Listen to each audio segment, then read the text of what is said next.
വിവാഹ വാഗ്ദാനം നൽകി പീഡിപ്പിച്ചുവെന്ന പരാതിയിൽ മധ്യസ്ഥതയ്ക്ക് നിർദ്ദേശം നൽകി സുപ്രീംകോടതി. വിവാഹത്തിന് മുൻപ് എന്തിനാണ് പുരുഷനൊപ്പം താമസിച്ചതെന്നാണ് പരാതിക്കാരിയോട് കോടതി ചോദിച്ചത്.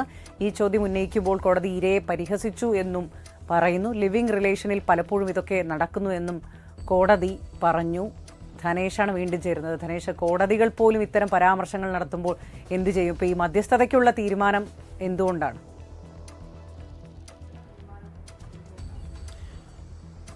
നിമി, കേസിൻ്റെ ഒരു ആധാരം നമ്മൾ മനസ്സിലാക്കേണ്ടതുണ്ട്. അതായത് 18 വയസ്സ് മാത്രമുള്ളപ്പോൾ വിധവയായ ഒരു പെൺകുട്ടി, ആ പെൺകുട്ടിക്ക് വിവാഹ വാഗ്ദാനം നൽകിയ ഒരാൾക്കൊപ്പം താമസിക്കുന്നു. ദീർഘകാലം അവരൊരു ലീവിംഗ് ട്യൂതർ എന്നുള്ള നിലയിലാണ് താമസിച്ചത്.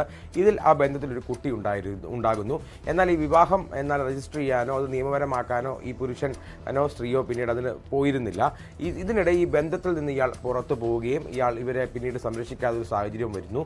അങ്ങനെ വന്നപ്പോൾ ഈ പോലീസിൽ പരാതി നൽകുകയും പോലീസ് വിവാഹ വാഗ്ദാനം നൽകി പീഡിപ്പിച്ചു എന്നുള്ള ഒരു പരാതിയുടെ അടിസ്ഥാനത്തിൽ അതുമായി ബന്ധപ്പെട്ട കേസുമായി മുന്നോട്ട് പോവുകയായിരുന്നു. ഏതായാലും ഈ കേസാണ് ഇപ്പോൾ ജസ്റ്റിസ് BV നാഗരക്കൻ അധ്യക്ഷയായ ബെഞ്ചിന് മുന്നിലെത്തിയത്. കോടതി ഇപ്പോൾ ചോദിച്ചിരിക്കുന്നത് ഈ പരാതിക്കാരിയോട് വിവാഹത്തിന് മുമ്പ് എന്തിനാണ് പുരുഷനൊപ്പം നിങ്ങൾ താമസിച്ചു എന്നൊരു ചോദ്യമാണ്.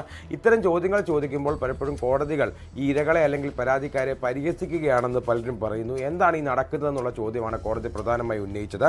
മാത്രമല്ല, ഇതൊരു ലീവിംഗ് റിലേഷനായി മാത്രം കാണേണ്ട സാഹചര്യമാണ് ഉണ്ടാകുന്നത്. അത്തരമൊരു റിലേഷനിൽ നിന്ന് ഒരു പുരുഷൻ പുറത്തു പോകുമ്പോൾ അയാൾക്കെതിരെ എങ്ങനെ ക്രിമിനൽ കേസ് നൽകാനാകുമെന്നുള്ളതാണ് കോടതി ചോദിക്കുന്നത്.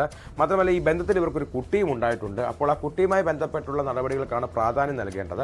അതുകൊണ്ട് തന്നെ ഈ കേസുമായി ബന്ധപ്പെട്ടൊരു മധ്യസ്ഥത വേണം എന്നുള്ള കാര്യം ചൂണ്ടിക്കാണിച്ചുകൊണ്ടാണ് ജസ്റ്റിസ് നാഗരത്ന അധ്യക്ഷയായ ബെഞ്ച് ഇപ്പോൾ ഇത്തരത്തിലുള്ള നടപടിയിലേക്ക് നീങ്ങിയത്. നമുക്കറിയാം, നേരത്തെ കേരളത്തിൽ നിന്ന് IT വ്യവസായി വേണുഗോപാലകൃഷ്ണന്റെ കേസിലും, അതൊരു പീഡന കേസാണ്, ആ കേസിലും ഇത്തരത്തിലൊരു മധ്യസ്ഥതയ്ക്കുള്ള ശ്രമം കോടതിയുടെ ഭാഗത്തുനിന്ന് ഉണ്ടായിരുന്നു. എന്നാൽ പിന്നീട് അതിലെ അതിജീവിത പരാതിക്കാരി അതിന് തയ്യാറാകാത്തൊരു സാഹചര്യം ഉണ്ടായി. പിന്നീട് ആ കേസുമായി ബന്ധപ്പെട്ട് പോവുകയും മുൻകൂർ ജാമ്യം നൽകുകയും ചെയ്തു. എന്നാൽ ഇപ്പോൾ ഈ കേസിൽ കോടതി പറഞ്ഞിരിക്കുന്നത് വിവാഹ വാഗ്ദാനം നൽകി പീഡിപ്പിച്ചു എന്നുള്ള പരാതിക്ക് അപ്പുറം ഇത് നിലനിൽക്കില്ല എന്നുള്ള കാര്യമാണ്. കാരണം ഇവർ രണ്ടുപേരും ലീവിംഗ് റിലേഷനിലായിരുന്നു, അതിലൊരു കുട്ടി ഉണ്ടായി. എന്നാൽ ഈ ബന്ധം നിയമപരമാക്കാനുള്ള ശ്രമത്തിലേക്ക് രണ്ടുപേരും പോയിട്ടില്ല. പിന്നെ ഈ ബന്ധത്തിൽ നിന്ന് പുരുഷൻ പുറത്തു പോകുമ്പോൾ എങ്ങനെയാണ് ഇതൊരു ക്രിമിനൽ കേസ് കൊടുക്കാനാകുന്നത് എന്നുള്ള ചോദ്യമാണ് കോടതിയിൽ നിന്നുണ്ടായിരിക്കുന്നത്. ഇത്തരം ചോദ്യങ്ങൾ ചോദിക്കുമ്പോൾ കോടതി പരാതിക്കാരിയെ അപഹസിച്ചു എന്ന് പറയുന്നത് ശരിയല്ല എന്നാണ് ജസ്റ്റിസ് നാഗരത്ന വ്യക്തമാക്കിയത്.